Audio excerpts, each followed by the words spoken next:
What is up, everybody? I'm No Lux Given here with your afternoon snap, and I still think Legion is the best card in Marvel Snap, even after the nerf last week down to 7 power. I think that Legion could even be a 5 power card, and I would probably still play it in a lot of my decks. It just gives you so many free wins and is a really fun card to play. So we're going to take a look at that deck over on the other side of the screen there that I recently used in a gold conquest that scored me an infinity ticket. So we're going to take a look at that run. This first game, Legion is not going to be enough to save me. I'm going to jump ahead a little bit here, but I am going to be able to retreat for 1 cube, and then in the second game, my opponent sees Weird World, and they immediately retreat themselves. I didn't even have a chance to snap, and it was kind of cool. They retreated before Weird World even drew cards for us, so I didn't get to see anything from their deck, but they still haven't seen anything from my deck. And then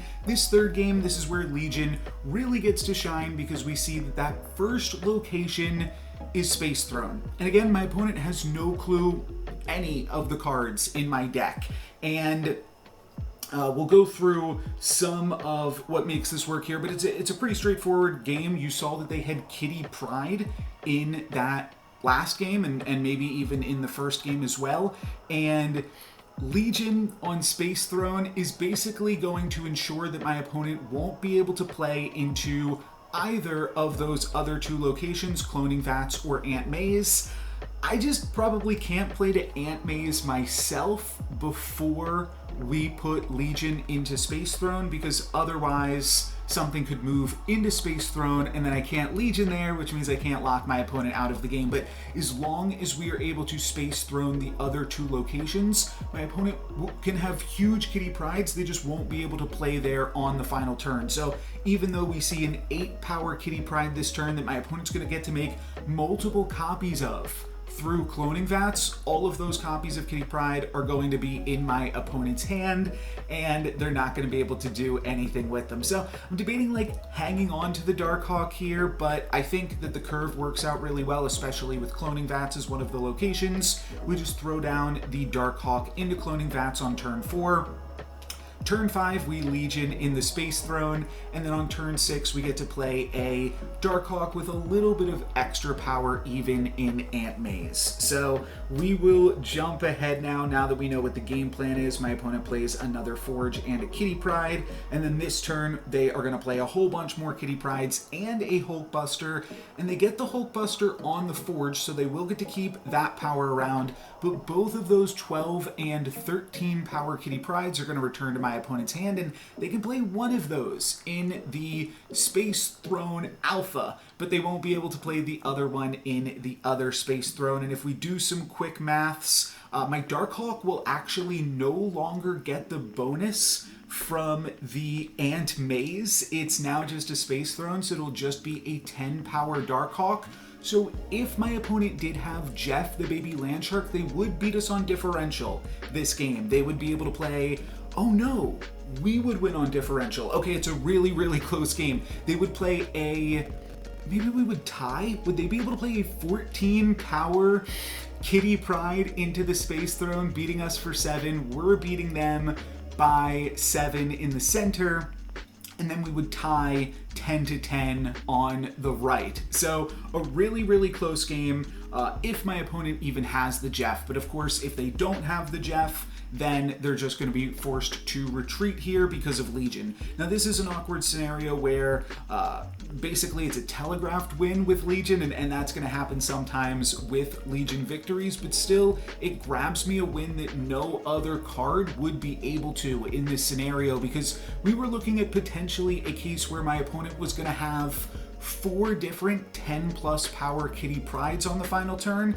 and Legion just says, okay, well, you can play one of them, but that's it. And then this game is another pretty straightforward example with Legion, where we get to remove Limbo and potentially surprise my opponent by not letting them know how many turns this game is actually going to be. I think that this game is actually just a really great showcase for the deck though, so let me jump ahead. I kind of forget some of these. We're going to look at a lot of games in this video. I think we get Stature off Sakaar, but my opponent gets Dr. Doom, so a little bit more power for them, but we have a huge Iron Lad copying Darkhawk, so that is a bunch of power, and I'm going to throw down another Darkhawk into Limbo. That's currently 10. A great part of legioning a Limbo when you are playing a Darkhawk deck is it denies a draw on the 7th turn of the game, which is 2 more power on any of your Darkhawk effects. So that's obviously some great synergy. My opponent is going to play a Shuri into the Sacred Timeline, so they'll be able to put a pretty big card on the timeline this turn. We haven't discarded anything, so we're just going to Legion into Sakaar, which isn't actually an interaction. Oh, that's right. I was taking a walk while I was playing this game, so I briefly lost Wi-Fi. Let's reconnect here. My opponent plays a Vision. So they're doing pretty good. They can use Vision to win one of these locations, but they are technically losing every location if you don't count Vision. So if we just play Leader, we should be able to lock it up here, and my opponent is actually just going to replay their Dr. Doom. They grabbed another one from whatever that center location was. I'm not super familiar with that one. We could go back and check just so y'all know what I'm talking about. Sacred Timeline. You grabbed a second Dr. Doom from Sacred Timeline. They're able to play that on the final turn, and we are just gonna copy that with Leader and take that game. So now we're on to the last one. We're up 9-1. Pretty good deck. This is like the first deck that I really tried with Silver Samurai. I do think that it's pretty good. I think that there could be other room to change the deck around. Maybe Silver Samurai could be Dr. Doom, or Leader rather could be Dr. Doom, but I'm playing Leader because of its potential synergies with Silver Samurai. The main things that you're going to hit here are Iron Man, Darkhawk, and then Leader. Potentially Zabu, but some things have gone kind of awkward if you are not just playing your Zabu and then you have to discard it with White Samurai. But in this game we have the Nexus, which can do crazy things with Legion. Yeah, but we're gonna avoid those this game. We are just gonna play a straightforward game. We're gonna try to put as much power onto the field as we possibly can, and I'm putting my Iron Lad into that first location, obviously because Bifrost is gonna move it over. Kitty Pryde is a little bit scary because my opponent is gonna be able to get a bunch of extra power on that Kitty Pryde from your island, and then eventually throw it into the Nexus to potentially try to beat me on the final turn of the game. But I think we will potentially have ways yet to play around that. Like I said, we could play Legion into the Nexus here. But I think that Black Bolt is like a pretty fine play, just to try to add as much power to the Nexus as possible, or you could play Darkhawk into the Nexus here. Both of those are the highest amount of power. I think I just wind up going with the Darkhawk, and my opponent plays a Vision into Mirror Island again, so another way to get a bunch of power. Now, the one thing that we do have going for us here is we are currently winning in the Nexus. Even if they move Vision over, we are still winning 12-16, and it's actually going to be 18-12, and then we play Leader, and we get their Kitty Pryde if they decide to play that into the Nexus this turn, and as long as we win the Nexus, we win the Bifrost, assumedly here. So I think that this game is actually just a win with Leader, and I think we will be able to lock it up here. So we'll see my opponent move that Vision over, and then they're just going to play one card this turn. They actually decide to play America, and we still win the game there regardless. Here's a quick bonus game as well from a Silver Conquest that I did, just because I thought this was a really weird interaction that I don't hear too many people talking about this one, but I thought it was a really cool interaction with Legion and Darkhawk, two really powerful cards. On turn one, I'm going to snap because we've got two really powerful cards plus Zabu in our opening hand and Cloning Vat. So I feel like there's going to be a lot of ways to make some magic happen in this one. My opponent leads off with Kitty Pryde here, and then on turn 2 we see District X as our second location, which is a very weird location. Mirage also could potentially be pretty cool for us this game. Stealing my opponent's Kitty Pryde, though, gets a little bit awkward because you have to play it on a turn where they don't play the Kitty Pryde. But we get to play Zabu, we get to play a bunch of Darkhawks because of cloning vats, and because of District X, we can actually make our Darkhawks even more powerful. So the way that Darkhawk typically works is by the end of the game, it will be a 6 power card. If you were just playing a normal game of Marvel Snap, for each rock you give your opponent, then you are pumping up Darkhawk by 2 power, right?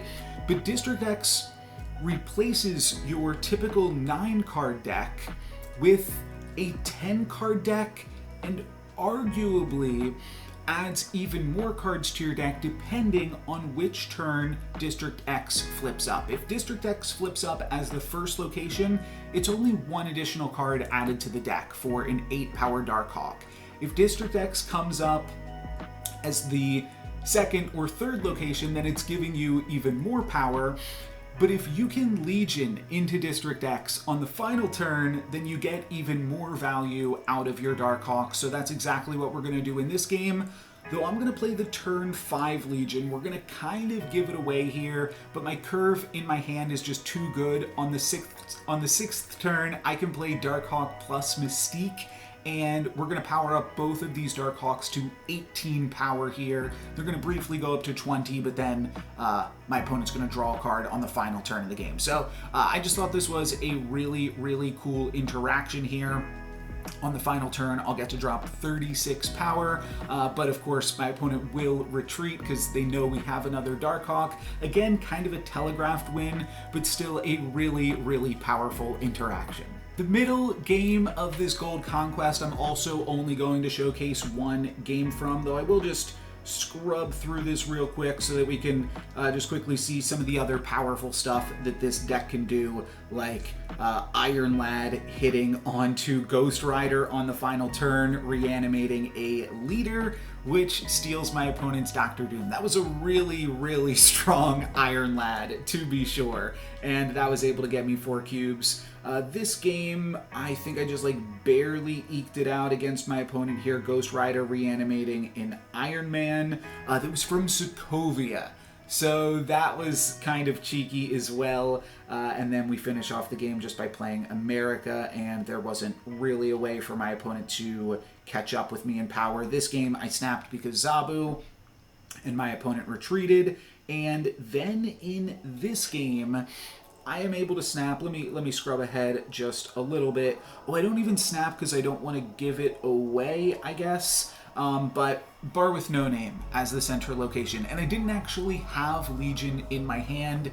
This is, I think, the most common example with Legion where it can just totally win you the game. And normally, these wins are also kind of telegraphed because you don't wind up playing to the other 2 locations. But in this game, the other 2 locations kind of cooperated with me by not cooperating, because Space Throne I kind of don't want to play in because I can only play 1 card there, and of course I can't play to Miniaturized Lab. So I'm playing Rock Slide into Bar with No Name for a lack of other options. And I feel like I'm kind of okay here. By the way, that pig is a Black Bolt, not my Legion. And I think with Iron Lad, I should be able to draw Legion before the game is over. My opponent uses Storm on that Space Throne, but you gotta Storm Bar with No Name if your opponent has Legion in their deck.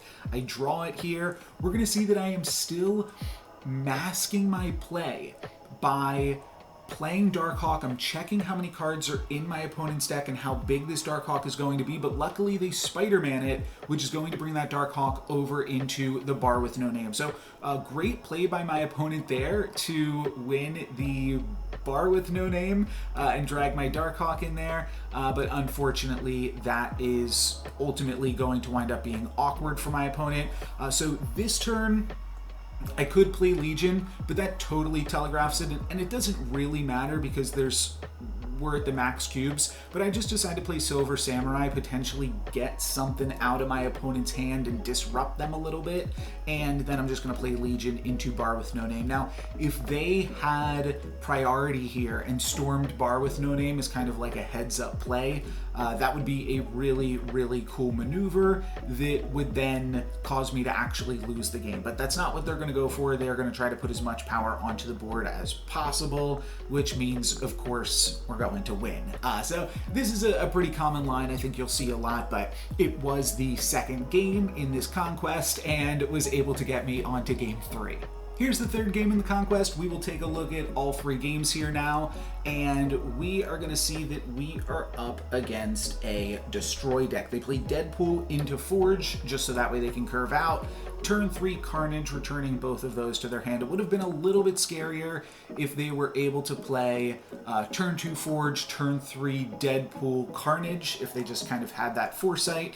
But either way, they've got a big Carnage and they've got a Deadpool. We'll see what they're able to do with it. I'm going to play Silver Samurai here on turn 4. I've got Ghost Rider, Stature, and Black Bolt, so a lot of interesting discard synergies. We're going to get to see those really in action in this one. I haven't talked about those too much. This has kind of been a video focusing on Legion, even though Silver Samurai is the new card. I just think Legion really was the card that carried me throughout this conquest. We're going to see my opponent plays a Deadpool, and I'm just rereading Black Bolt here.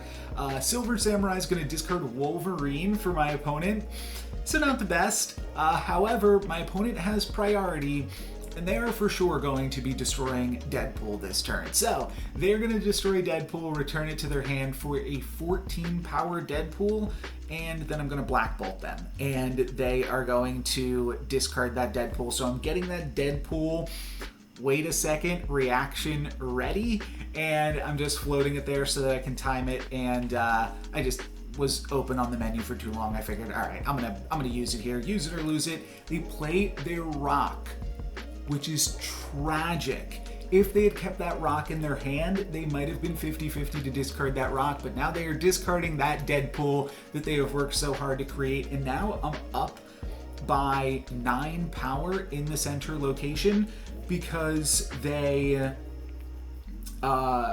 because I've got more cards than them in Stark Tower. So I can play Ghost Rider here to reanimate something, and that will be more power than death. I'm reanimating a 10 power Darkhawk, and then Stature in the center lane would also have been enough to beat death. So I was covered on both fronts there, and that's going to get me a nice little win with discard for game 1. Game 2, I see Asteroid M as that first location, which is a terrible location for a Zabu deck, but I've got Zabu and 3 cards that cost 4, so I'm snapping, and that's enough for my opponent to retreat. So we'll move into round 3. Again, I've got the Zabu and the Silver Samurai. I think I snap again because I figured, hey, it worked last game, the turn 1 snap, let's go for it. So snap again, not the best curve now that Rock Slide is only a 3-3 and not a 3-5, so we've lost 2 power. But I think that the nerfed Rock Slide, as we've seen in other parts in this video, is still good because that's the only 3-cost card I'm playing in this entire deck. So it kind of fills the curve in those games where I don't draw Zabu. One other card that I could potentially consider in this deck, I'm strongly considering it actually, is Moon Knight as a way to fuel my own Ghost Rider while also giving me a discount on Stature. So that's definitely something to think about in the future. I'm going to just run out Silver Samurai this turn. I feel like my opponent isn't going to be able to make that much use out of it, so they probably aren't going to play it, and we're able to discard my opponent's Null, which is pretty sweet as well. I was thinking it could be cool to play Iron Man into Quantum Realm, but I'm just not going to worry about it. And then I almost played Stature into Quantum Realm, just wasn't paying attention. I'm going to play Stature into the negative zone, and then I'll play Rock Slide in Machine World. The important thing here is I'm actually going to be able to grab priority going into turn 5, which means that I'm going to be able to turn everything into Machine World and steal my opponent's place. So one of the things, and why I was just bringing up Moon Girl, the curve on this deck can actually be a little bit weird, because right now I've got Black Bolt, Ghost Rider, and I'm going to draw Chavez next turn. I can only play one of those 3 cards on the final turn of the game, so I probably just play Ghost Rider into Iron Man, but now Legion into Machine World is going to draw me every card that my opponent plays next turn as well, including that 10 power Deadpool. So that is just a really fantastic use of Legion that I have never seen before, and you kind of have to have priority. It's like some weird circumstances with it, but I thought this was a really fun one. Now, with Killmonger, my opponent does have a 20 power Deadpool. It's a little spooky, but that can only win one of these 3 locations. I do think about potentially getting a little bit cheeky here, like I could use Ghost Rider or it to win one of those first 2 locations, and then I could put Deadpool into the 3rd location and beat their 20 power Deadpool, but I think it's just safer to hope that my opponent plays their Death in the center and their Deadpool in Machine World. That's what I would do if I was my opponent, so that's what I'm going to assume that they are doing here. But you see, I do consider playing the Deadpool because I think they'll probably play their Deadpool into Machine World, but I figured then I'm losing the leftmost location regardless. So let's just play Iron Man center. Hope that they play Death center and Deadpool right, and that is exactly what they did. So the other play that actually would have got us is Deadpool center and then Death to the left. So that was definitely something my opponent could have considered, just leave themselves losing in Machine World, but with that they are going to throw in the towel. I thought this deck was really, really sweet, and this was a great result with it here. Like I said, I might toy around with changing some of the cards out in the future, but I do think that this deck is pretty good as it currently stands. I brought up those potential replacements there, Doctor Doom and Moon Knight. I might have said Moon Girl throughout this game. I meant Moon Knight. If I was wrong, I'm sure you'll let me know already in the comments, but feel free to try this one out. Let me know what you think, and let me know what you think of the 7 power Legion. How low would Legion have to go for it to not be good anymore? I'm not sure. Card seems pretty fantastic, and usually the power on it is kind of irrelevant if you go back and look at a lot of games in this video. But for today, that's going to be it for me. Thank you guys very much for watching. I'm No Lux Given. Peace.